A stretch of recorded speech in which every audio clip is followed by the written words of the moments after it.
Hey everyone, welcome to Exploring Health Macro to Micro. I'm your host, Parker Condit. This is going to be part 2 of the episode with Sander Van Stee. This picks up right in the middle of the conversation, so if you haven't already, please go back and listen to part 1, which includes the full introduction and background for Sander. So without further delay, please enjoy the rest of my conversation with Sander Van Stee.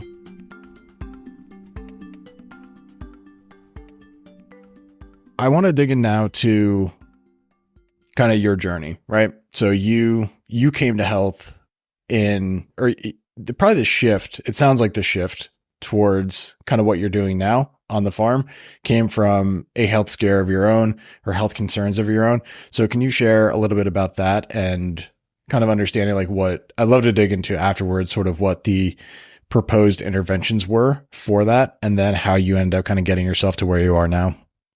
Yeah, it was, I needed a real push in order to change my mindset. I was really stuck in a certain mindset because we farmed in a way that was working, and we've been farming in that way for generations. So it's not just me that has to unlearn things and relearn things.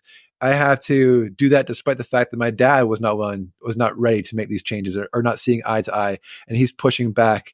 And we farm together, so like there's that extra tension. Luckily, my dad and I communicate quite well, so we were able to navigate that. But it's also like I feel the weight in my shoulders because I'm taking the farm from my dad, who took it over from his dad. Like there's generations of farming that is represented in the land that I'll be managing. So like it's a real heavy load, and I don't want to mess that up and do things that are so crazy or whatever else. Like there's a proven system. There's a proven way to grow a farm and produce products that people are already buying. Like it makes sense. Logically, it makes sense to do what works. And why change if it's not broken? Well, if broken, yeah, you can bend that however you like. Like it's definitely not perfect. There's definitely lots of places where you can improve, especially from a sustainability perspective. But we're making money. Like we're growing. We're doing well. Like I said before, like our dairy farm is above average when it comes to the size in our area for dairy farms. I think in Ontario, typically it's around 60 cows milking. So yeah, we're doing more than double that. So we're doing pretty good. I can't complain. So I needed a real push to create a sort of change and really start searching and looking for ways to improve things, and really be that person that's sticking his neck out and looking for ways to do things better, and be the one that making those mistakes, and be basically hopefully eventually a leader in the industry as far as for regenerative agriculture. And for me, that was a serious health scare that really was the inflection point for me. Like I woke up one day and realized that my libido has been gone for months at a time. And as a man, yeah, your libido, your sex drive, it's a huge part of your personality. So like when that started to go away, like it rocked my world. Because it's not just my libido, it was the energy levels. My body ached, hurt. I have a physical job, so just making it through an average day took so much motivation. It took everything I had just to make it to the end of the day, and then just beyond that, like it had a massive impact on my relationship with my wife, as you can imagine, with low libido. It fueled her insecurities, and also like the energy I had to be with my kids and play with them at the end of the day.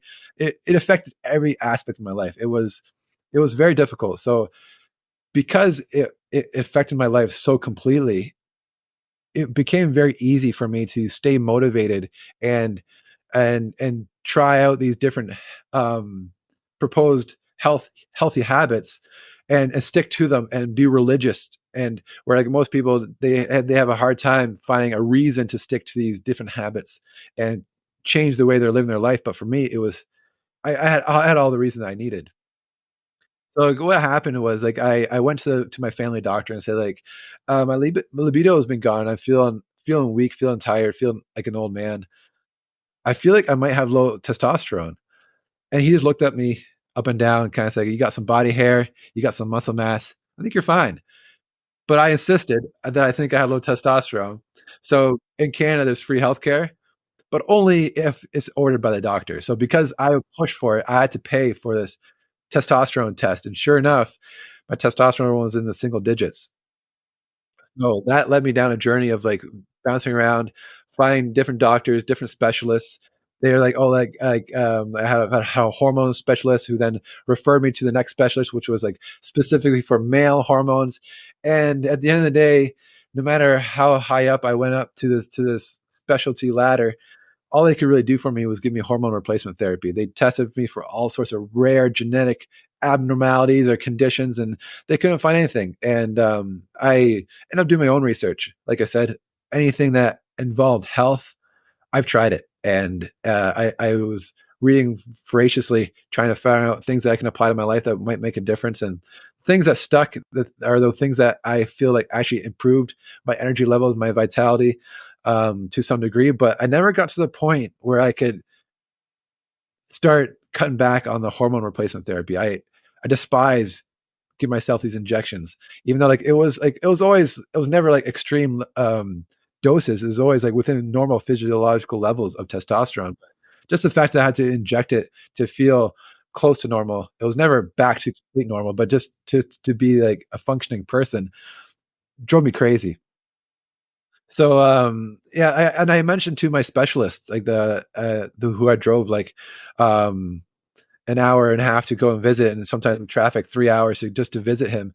And I asked him like, could I be like I've heard a thing called adrenal fatigue or being burnt out. Like, could that be what's causing my hormonal issues? And he basically told me like, no, that's not a real thing. There's no research backing up adrenal fatigue or being burnt out. That's not a real condition.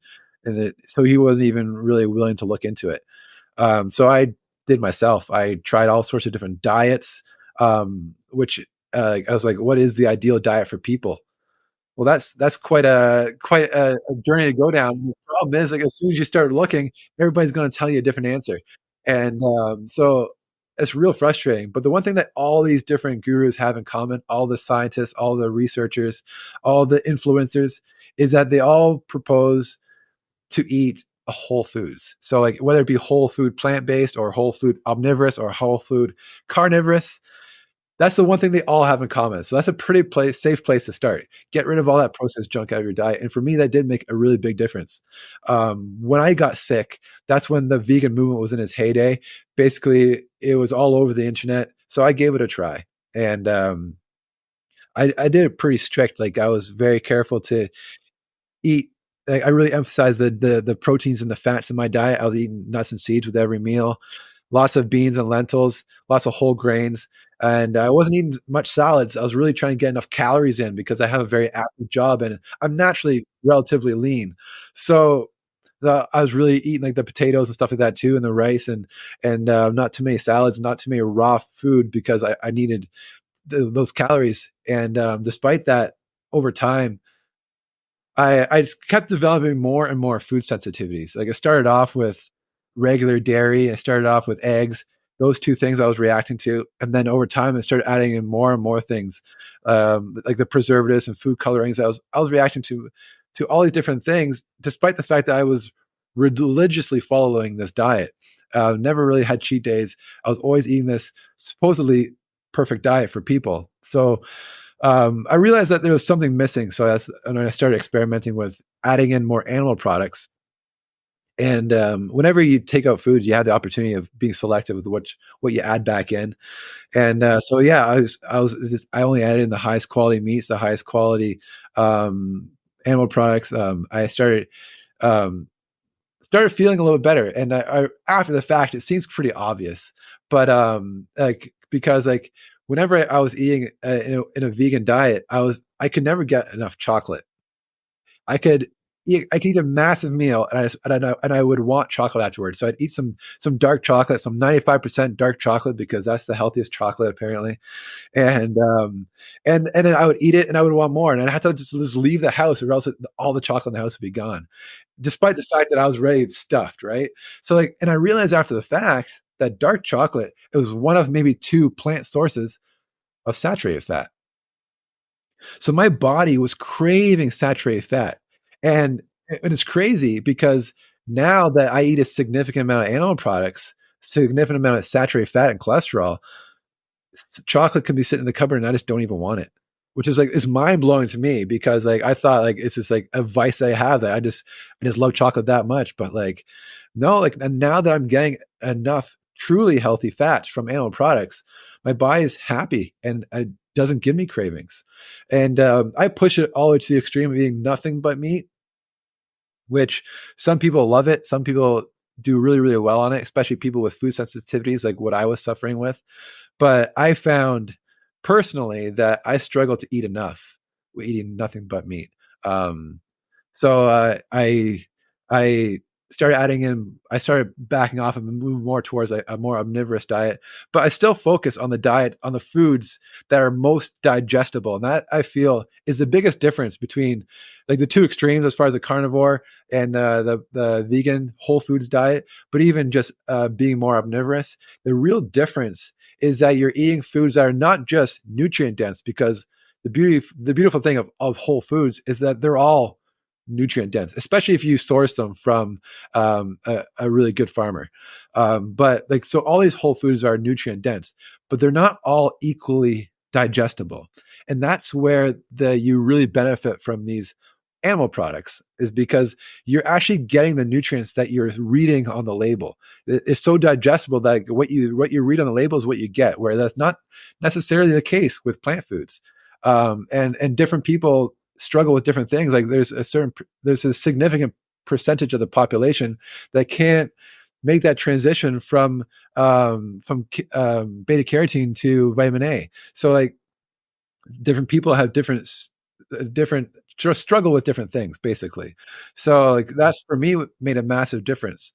And also like it makes sense because cholesterol from animal sources, that is the building block for sex hormones. So like it seems so obvious looking back, but like when you're in it, you don't necessarily see it. But yeah, so like I have a lot of cholesterol in my diet now. Naturally, when you eat more animal products, when you eat more saturated fat, your cholesterol levels in your blood goes up, which is not necessarily something to be feared, but we can get that into that later on if you want to. But but yeah, so like I have all these building blocks for these sex hormones, which helped quite a bit as well. And then other habits that I worked on that also made a big impact was things like cold exposure. I didn't realize it at the time, but I was actually developing an anxiety around getting cold because my dad's side of the family, we all struggle with raynaud's, even the men. It was more common in females, but I have raynaud's as well, which is when your extremities get a little bit cold, then all of a sudden the blood circulation shuts off, and then it gets extremely cold and painful. So that's what I always had. So working outside in the cold, I started developing anxiety around having painful extremities from the cold. And when I started voluntarily doing cold exposure with cold showers and stuff like that, or in a bath or something like that, it it was traumatic for me because I did struggle with the cold, and the level of anxiety was insane. Just like just about stepping into the cold water, but I learned so much from it, and that's typically what I found through my health journey is like the things that you hate the most. That's typically where you're going to see the most growth. So like, it's not just the fact that I was getting the cold exposure. You get like the cold shock proteins that are anti-inflammatory. You stress your mitochondria, so the mitochondria that are not functioning properly, they are stressed, so your body naturally rebuilds or creates new healthy mitochondria to replace the ones that are not functioning to the full degree. They're not able to create the heat to keep your body warm under this cold stress. So like it's a great health benefits around replenishing and renewing and keeping your mitochondria young through cold exposure, because that's the energy, or that's the organelle in every cell that produces energy for every cell for your whole body. So like it's massive. But then it's not just that. It's not just the benefits of the cold exposure itself. It's the fact that I became so much more aware of what stressed feels like. Because when you step in the cold water, what you're trying to do in the moment is relax and get to the point where you're able to relax despite the fact that you're feeling this cold stress. So I became very aware while trying to do that of what stress feels like. So like I would breathe high up in my chest, really shallow, quick breaths. And I became aware of what my diaphragm feels like, where once it sucks up and which usually coincides with those shallow breaths. I became aware of that feeling of where my diaphragm is.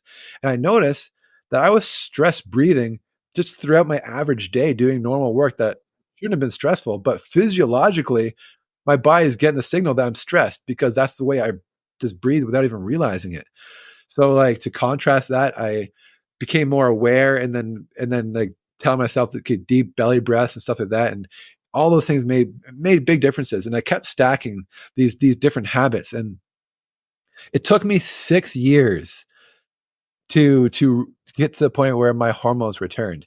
And it took such a long time that like it became irrational to stay optimistic. And luckily, I am a natural optimist, so I kept just plugging away at it, and kept trying and working away. And I always tell my wife, like, I really still believe that one day I'm going to figure this out, and my hormones are going to come back. And after 6 years, they did. And what happened was, it didn't happen by itself. But one of the last things I tried was extended fasting. And somehow through that extended fast, I did like a 2.5, 3 day fast. And it seemed to have been a biological reset for my body. So from that point on, I think it wasn't just the fast. I feel like if I did that fast on day one, when my hormones disappeared, it would have done nothing. It would have just been another source of stress because my body's not getting calories. But the fact that I had so many years of these healthy habits that I've been stacking, as far as exercise and stuff like that, and the diets and then the cold exposure and basically anything, improving my sleep was massively important too, because I get up early to milk cows, have a long physical job, want to hang out with my wife afterwards or hang out with my friends afterwards. Like I regularly got short sleep. So that made a huge impact as well. But like none of that really pushed me over the edge up until I did that extended fast. And then my body seemed to have realized that it can relax, like it's okay. And then from that point on, my hormones returned, my energy levels returned, my strength returned. And I haven't been taking hormone replacement therapy since that first fast. So now I try to do one or two every year, just as another biological reset, just to reap those benefits. It's pretty remarkable. But it also kind of goes to show, I guess, your general mentality, because you mentioned earlier, when talking about like regenerative farming, there's no one size fits all solution. You need to experiment. You need to be persistent. So I think you have the right mentality for that side of it, but also clearly for understanding your own health. I was a personal trainer before this, so a lot of people would spend a lifetime doing certain behaviors and then be upset after 8 weeks of not having the dream body that they wanted, which is just very unrealistic expectations. And a big part of my job was managing those expectations. So the fact that you were persistent, perhaps irrationally so, of 6 years of experimentation, it's just a testament to kind of the mentality that you have. So you went through nutritional interventions, tried cold exposure, did extended fasting. On the sleep side, did you do anything from like a protocol standpoint, or did you just start becoming more aware of your sleep and being like, maybe this matters too, and you just start prioritizing it a little bit more? Or did you, I'd love to hear anything more about what you did on the sleep side of it. Yeah, it's interesting. I haven't been asked that before, and I have because I talked to my family doctor because I told him like something's up with my sleep because like on average I used to get around 5.5 to 6.5 hours of sleep during the week, and then on a weekend I'd have a late night with friends and maybe I get like 1 or 2 nights where I have 2 or 3 hours of sleep, and then I get back to like the 5.5 to 6.5 hours of sleep. So like it it was definitely not enough sleep, but it's not like insane, you know what I mean? Like it's not like you hear crazier stories of people getting by on less. So it's like so I was talking to my family doctor, I was like, it's getting to the point like where I'm literally falling asleep walking. I'm walking, do my work around the farm, and I'm nodding off and stumbling because I'm falling asleep. I can't sit in a car for more than 15 minutes and without having to pull over because I'm falling asleep because it's too dangerous for me to drive. Like I can't sit anywhere for more than 15 minutes without like falling asleep. I can't hang out with friends the same way because in the middle of the table I'll be sleeping. So like I told him, like something's up with and I'm not getting the rest that I need. Like so he ordered a sleep study, and one of the things they found during a sleep study, like, and if you ever do a sleep study, it's terrible. I always thought like, oh, you go there for like 12 hours, right? And I had the expectation that I was going to be so rested. I'm finally going to get like a good night's sleep. 12 hours there, like it's going to be great. I was looking No, you're forward to it. strapped up to a bunch of stuff. Yeah. It's not like a Yeah. relaxing environment. And then as soon as you like roll over, one of like the leads fall off, and then the person comes in the room, reattaches it, and you're like, okay, now I got to fall back asleep. Right. And so yeah, like so it was terrible. It was not a restful sleep night at all. But one of the things that they found out was that I had sleep apnea. So I was choking and falling and waking up several times throughout the night, too many times throughout the night. And so what I ended up doing is that I used to always sleep on my back, and I wouldn't move at all throughout the night, it seems like. But I started changing the way I sleep, where I'd sleep more on my side, because like what happens on my back, my tongue would fall back, and then that's where like the choking, that's where the sleep apnea came from, was the tongue falling to the back of my mouth and closing off my airways. But when I sleep on my side, the tongue falls differently.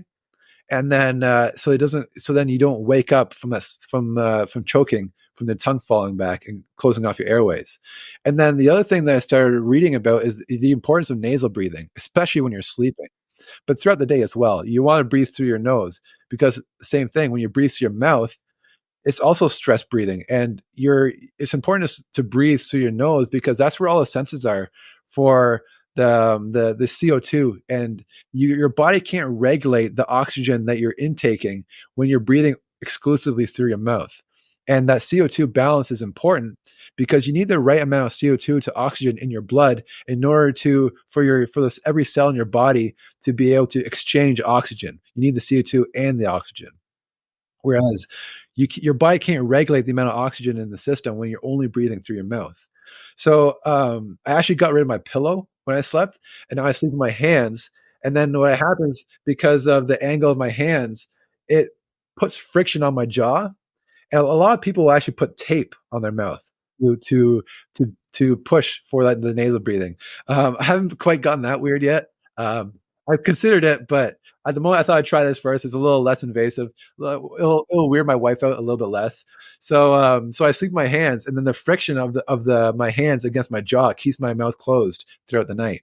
So that's what I did to improve the quality of my sleep. And then also just the fact that like I prioritize my sleep. I still have a young family. My oldest is 7. Then I have a 5, 3, and a 2-year-old.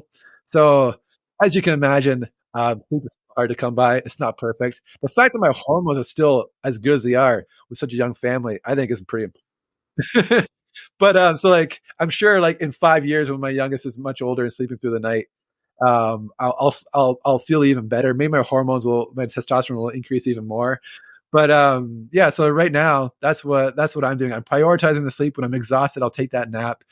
Sometimes I take naps without even really needing to. Or sorry, when I need naps, I'll take them without even wanting to, because I'll take my youngest for his nap, and usually it's almost a bit of a fight to see who's going to fall asleep first. And I think my son usually wins, but then I'll wake up, lay him down, and I'll head back out to the barn. Yeah. Sounds like you're listening to your body and kind of going with the physiological needs. You mentioned a few interesting things there about breathing. Yeah, so the body is really bad at sensing oxygen. Like when most people, like if you hold your breath and then you start getting that hunger for air, most people think you're sensing low oxygen, but you're actually sensing an increase in CO2. So we're very sensitive to CO2. We're pretty terrible at detecting how much oxygen is actually in our body. So that was a great point. And then on the nasal breathing, basically breathing in general is a way for us to control our nervous system. You mentioned stress breathing, that upper body or that upper chest, also probably that combined with like mouth breathing. Nasal breathing and being able to control your breath and control your exhales. So generally speaking, if you can exhale longer than you're inhaling and really doing these extended exhales, that's a very good way to sort of downregulate yourself and de-stress yourself. So it's this great tool that we have that's both automatic and we can also control it too. I mentioned this in a podcast that'll probably be coming out prior to this one. Like dolphins, they have to consciously breathe all the time, which is a real hassle. So they've had to come up with the idea of splitting their brains in half, where one half will keep them breathing and the other half will sleep. And then they have to switch so their brains can rest adequately. So we have this great a tool where we don't have to think about our breath constantly. So it's great. It runs in the background, but at the same time, we can kick it on if we become more self-aware of our breath and we need to control the nervous system. So it sounds like you went through a lot of interoception and getting better at identifying what you were feeling within yourself and then building the skills to control that in a more advantageous way. Yeah, that And that, self-awareness is difficult to yep. grow. And that also, it kind of leads into the cold exposure as well. You're mentioning that. Again, you're deliberately exposing yourself to a physiological stress and you have this natural reaction, which is those short, shallow breaths initially when you get in there and your body's basically freaking out. And then you're basically just teaching yourself, be like, can I overcome this natural inherent reaction and control myself in this deliberately stressful environment? So you're sort of training yourself in that way, which is incredibly beneficial.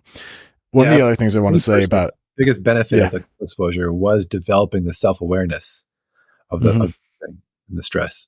Like I always felt like I don't really get stressed, I thought, but obviously my body was telling a very different story, and it was just a lack of awareness. Yep. One other thing on sleep before I move on to the next question is there was a study that came out recently.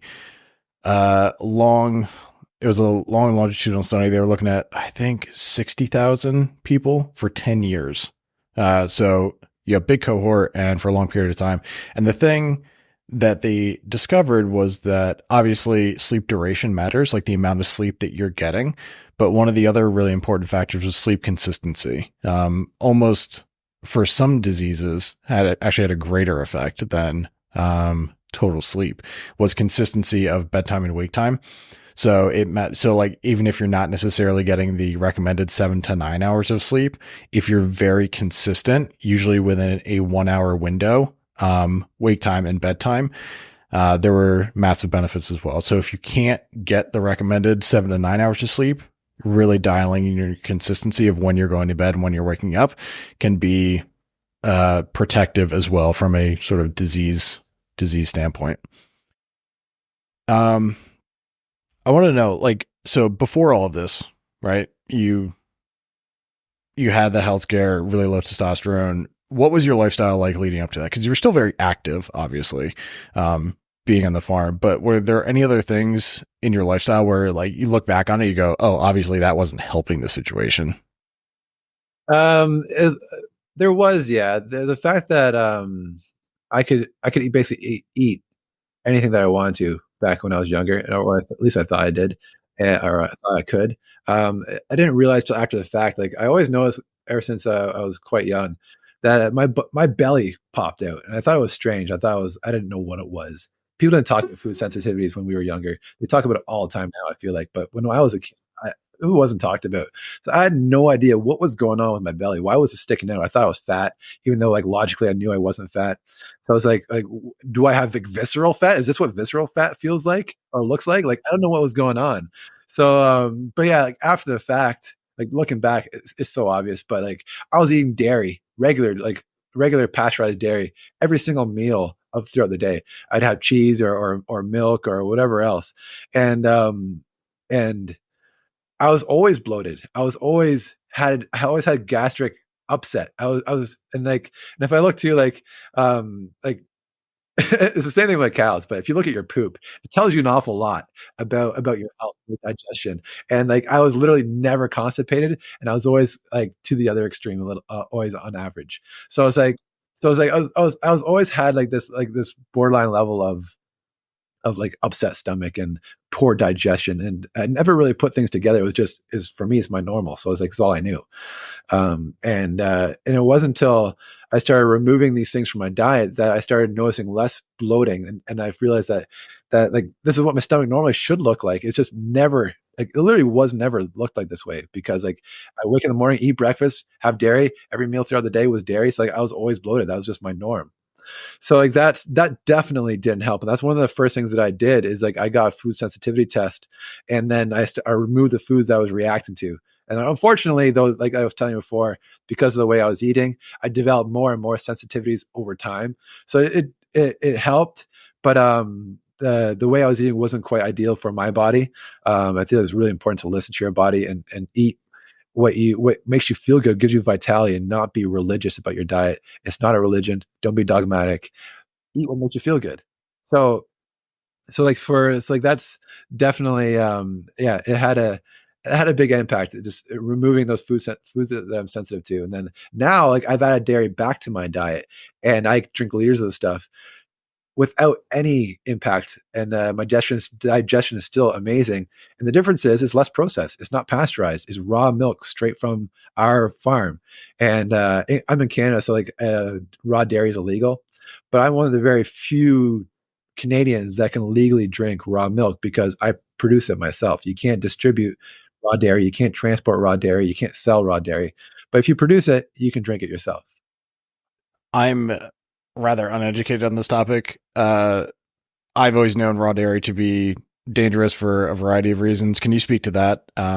Like logically, it seems like it makes sense to be able to drink something straight from the source, right? I get that, but it's also illegal. Can you just speak to either side of this? It's still one of those areas I'm trying to learn more about.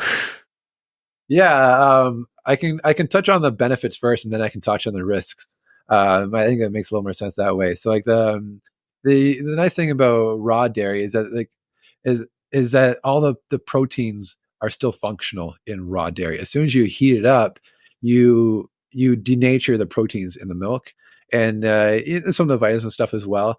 And but those proteins have all sorts of different functions. And proteins, it's not just a building block for your body. There's all sorts of different kinds of proteins.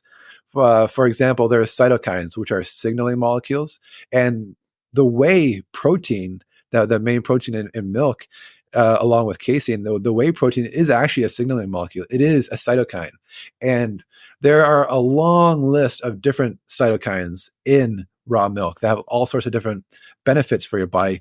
Many of them are anti-inflammatory. Many of them stimulate your immune system. Some of them actually stimulate the development of your gut lining. So like sometimes people that have like those extreme endurance bouts of endurance, like those ultra marathons or the Ironmans, that exercise is so stressful that they'll actually have a leaky gut afterwards. And like so things like raw dairy it can signal for the healing of that gut. Or people that have a leaky gut, it can help signal the development of that of healing your gut lining, because that's what it does for baby calves. The baby calf's gut is, because it's a baby, it's not mature, so it naturally stimulates the growth and the development of the gut. And another really interesting one is something called TNF, which is tumor necrosis factor, which has actually been shown to help your immune system fight and kill tumor cells. So there's a huge long list of different cytokines with different benefits that are all denatured with pasteurization. And then another protein class of protein would be like enzymes. Enzymes are also proteins. And there's 60 different kinds of enzymes in raw milk. Again, all sorts of different functions. Many of them help make raw milk very, very easy to digest. Like there's lipases to digest the fats. There's proteases to digest the proteins. There's lactase to digest the lactose, the carbohydrates, the sugars in milk.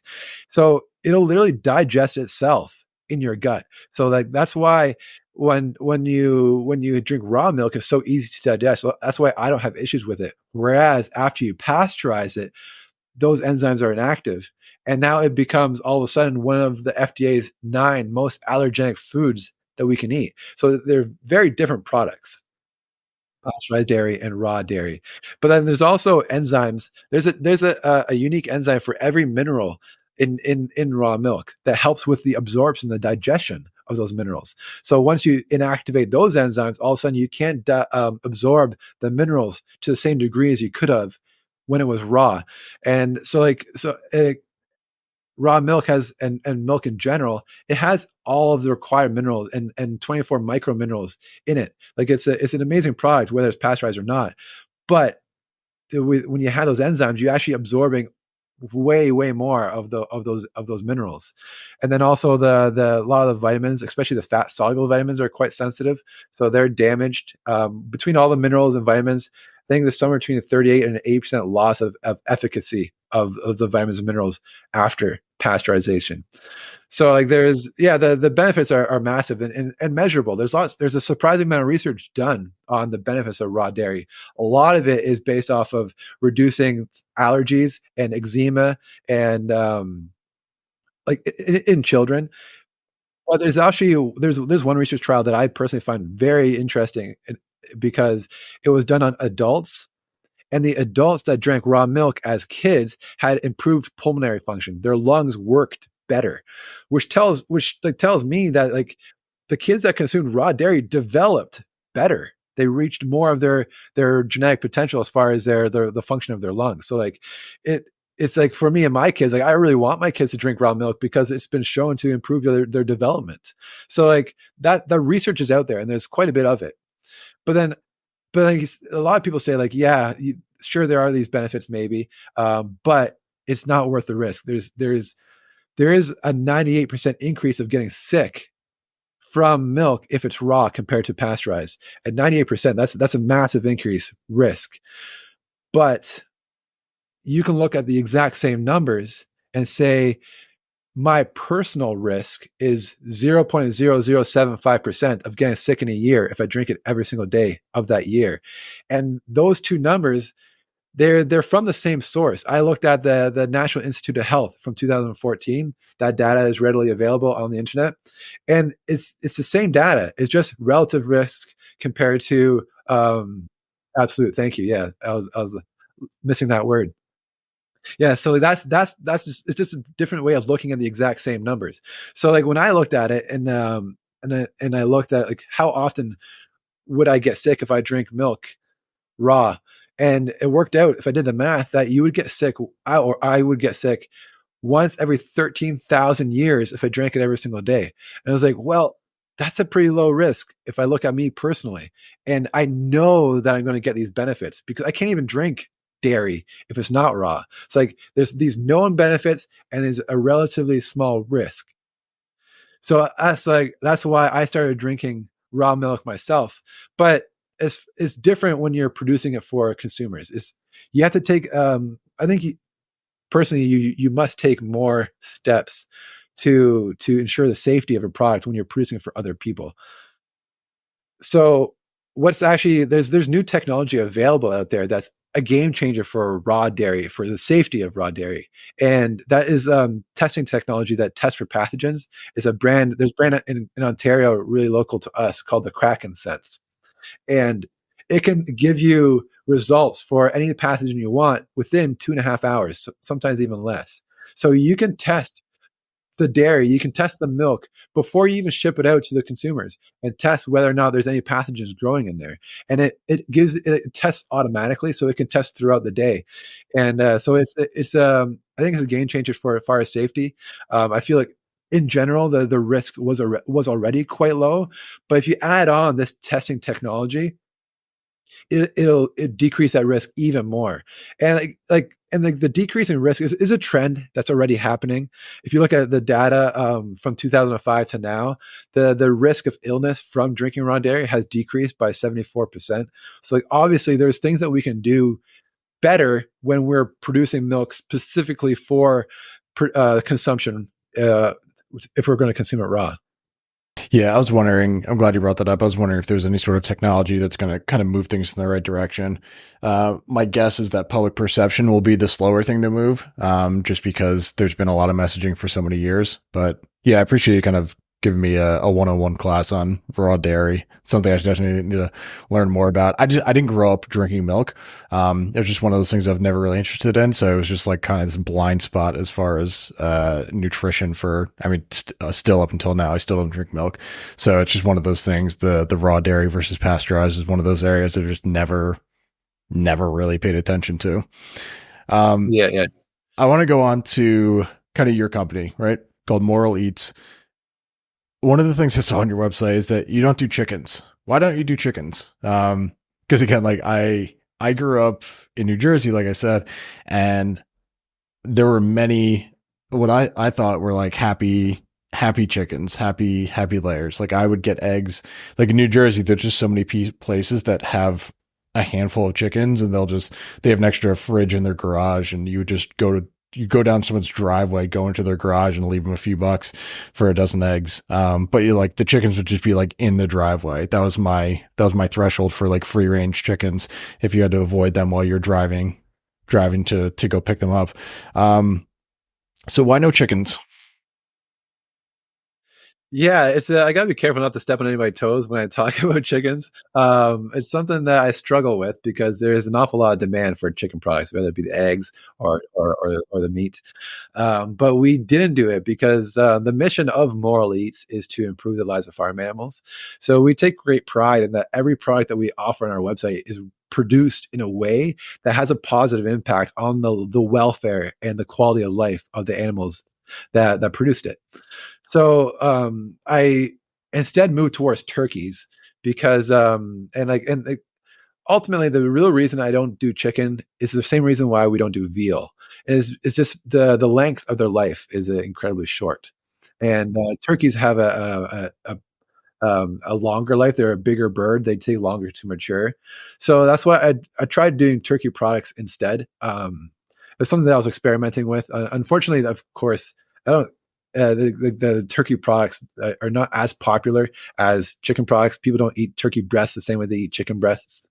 Um, but like, it's something that I am experimenting with. I actually plan to have some small scale chickens just for myself this coming year, and just work towards how I can do it in a humane way, but also see if I can do that and produce it in a way that's cost effective and is interesting enough for people to buy. Because I believe you can do chickens in a way that has great welfare. So, like, and that is by going back to some of these older breeds of chickens that are unfortunately less efficient. So, because of the typical chickens are bred to such an extreme now, the broiler chickens, the meat chickens, they are ready for slaughter when they're 6 weeks old, which is a very, very, very young age. Like, it's insane how young these chickens actually are. And you actually have to be careful to not feed them too hard. Don't give them too much energy, or else they'll grow so fast that they'll give themselves a heart attack. So, like, you're on that edge of what's possible as far as growth rates. So, like, which is great when the consumer is asking for the most efficient product possible. That is what you create. That's what the consumer created, even if they didn't intend directly for that, because they put on meat so efficiently, so quickly that they're ready to go by 6 weeks. Whereas if you let them reach their mature size, those chickens look like turkeys. They're big. So, and then, like, on the layer side of things, unfortunately, those chickens, they're bred to such an extreme where they produce eggs very efficiently. They can produce an egg nearly every day of the year, not quite, but pretty close. Whereas, like, the older breeds of chickens, they were made 200 eggs a year.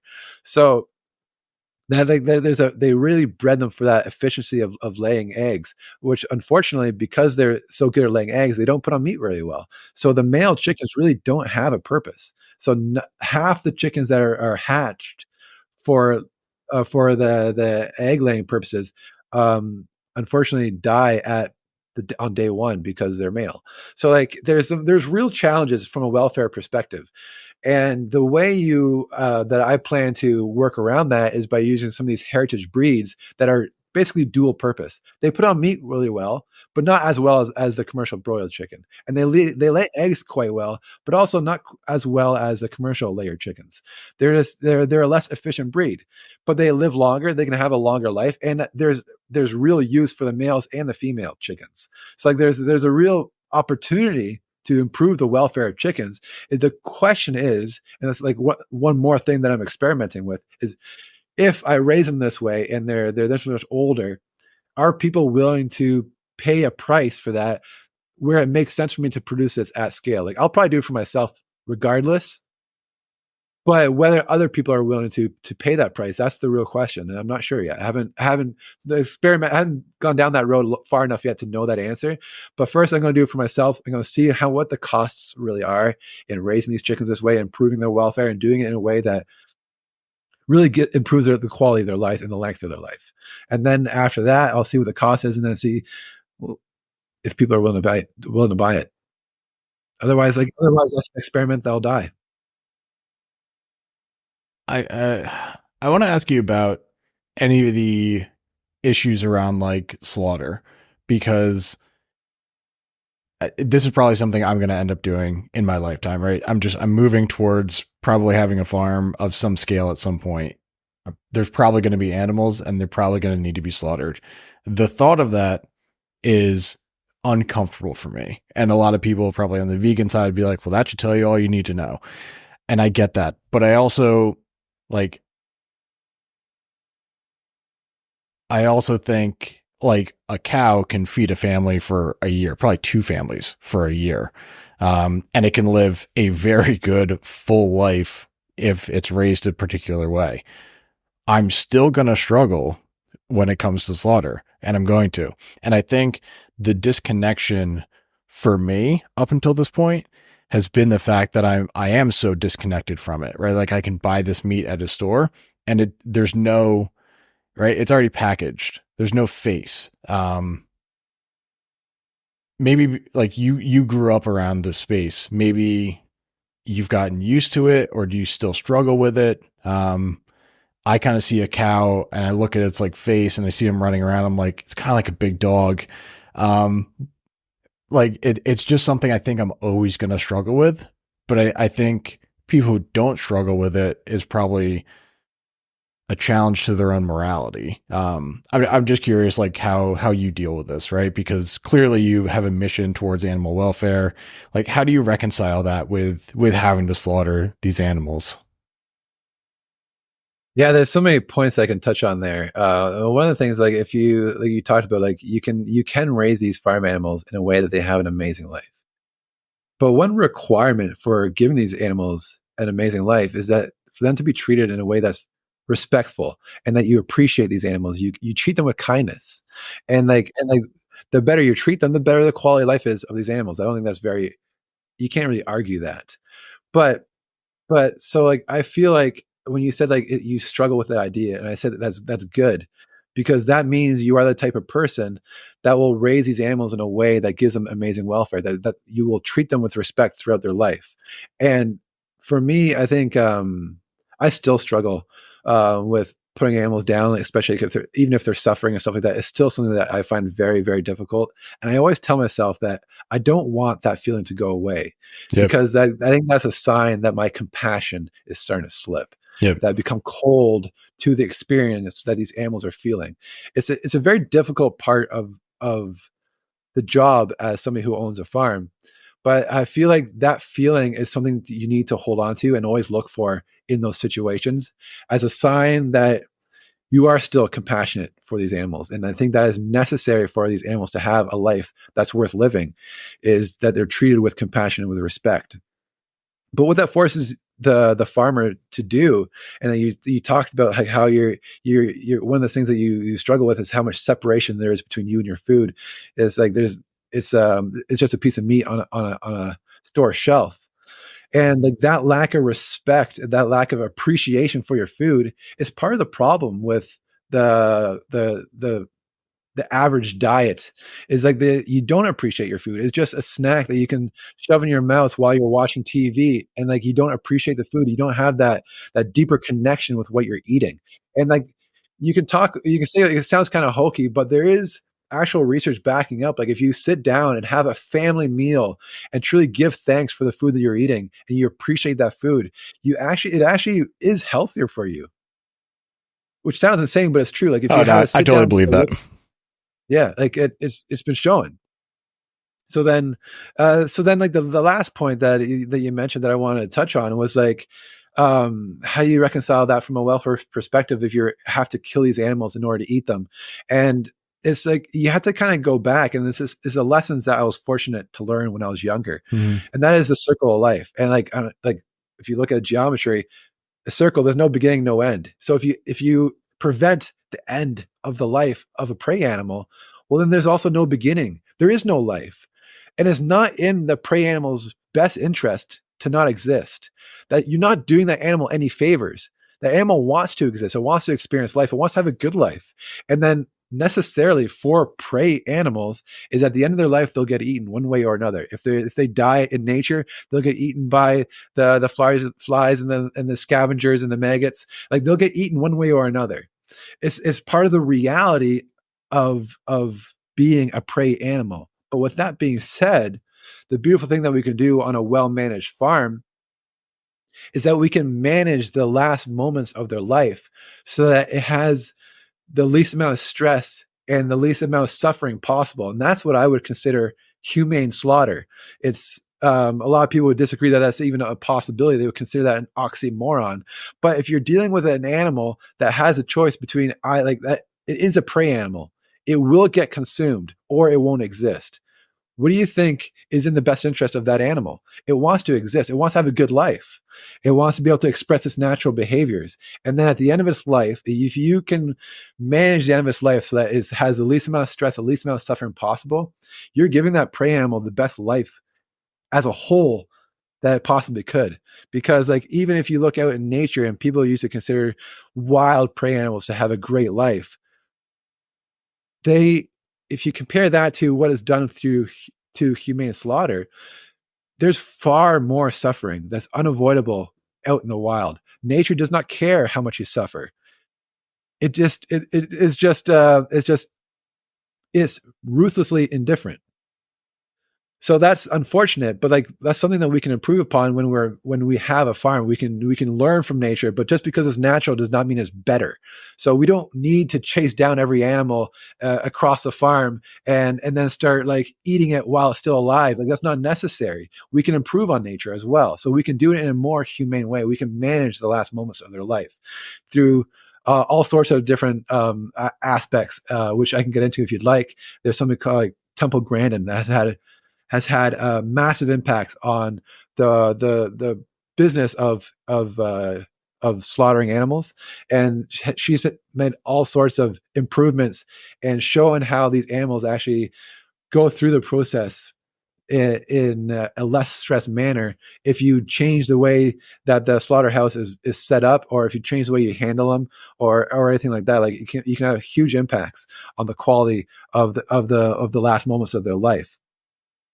But like, and then also like if you compare your farmed prey animals to your wild prey animals, the last point I want to make towards that is like, farmed prey animals are very unique in that they've been bred over countless generations to be calm around people.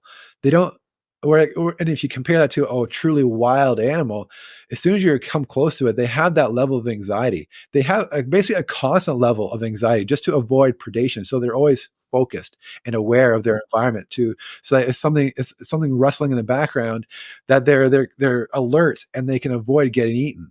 And farmed prey animals don't have that instinct to the same degree. It's been bred out of them. They've been bred to be able to be relaxed around people. They've done research in Russia. There's where they're trying to domesticate fox.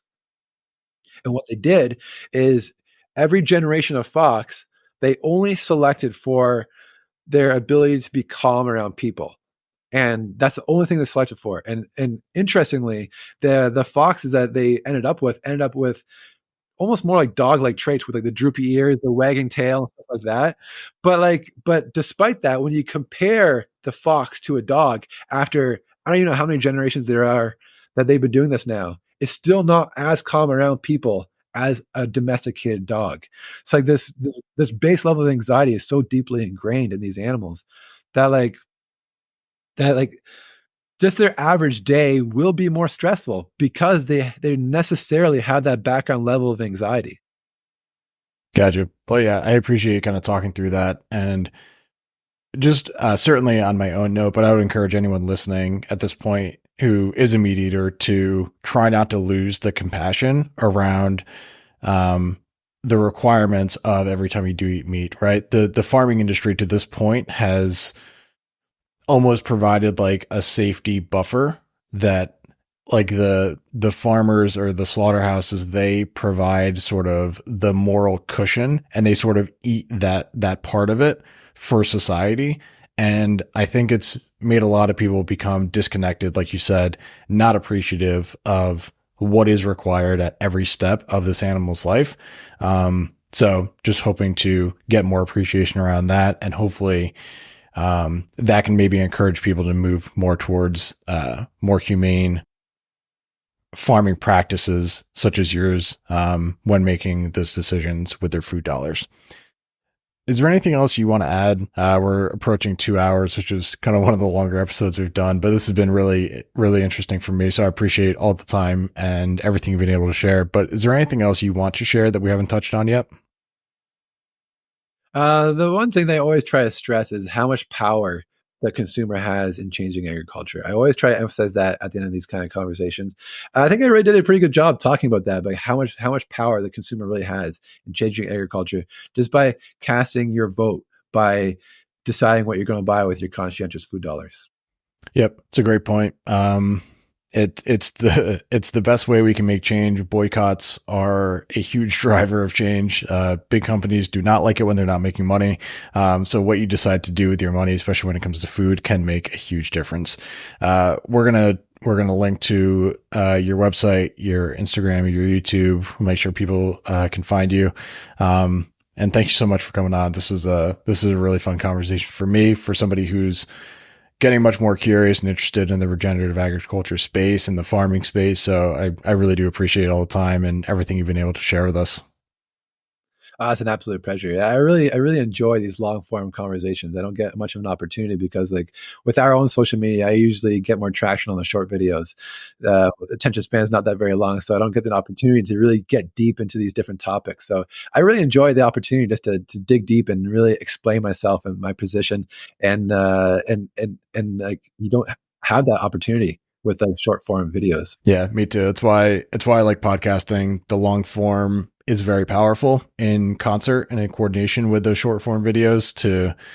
Short form's good to get people's attention, and get people hooked on the very basic premise of an idea. And then something like this, you can really, really sink your teeth into the nuance of regenerative agriculture, the entire farming industry. So thanks again for spending nearly 2 hours with us.